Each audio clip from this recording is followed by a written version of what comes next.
Warung ayam Lamongan Zaf-Zaf. Oh, masya-Allah baik ni. Bang, Assalamualaikum bang. Bang, ayam Lamongan bang eh. Ni apa ni? Makan apa ni bang? Indonesia. Makanan Indonesia. Indonesia bang eh. Ya. Apa yang best? Ah, Lamongan lah eh. bangun lah. Lamongan penyet ada ayam bakar, talapia pun ada eh. Keli pun ada, daging ada. Okey.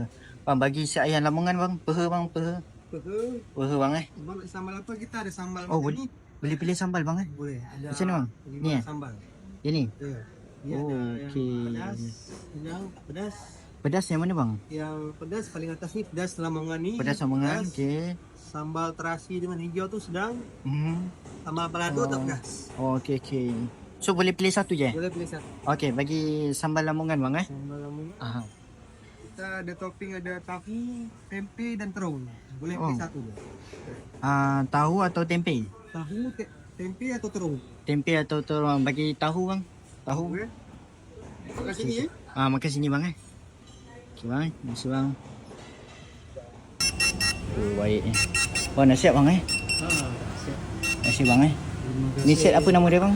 Ini Ayam Lamongan bang eh. Lamongan. Ayam Lamongan bang eh. Set ayam Lamongan. Oh, baik bang. Ni paling pedas eh. Paling pedas eh. Ya. Oh, baik bang. Terima kasih bang eh. Okey, terima kasih.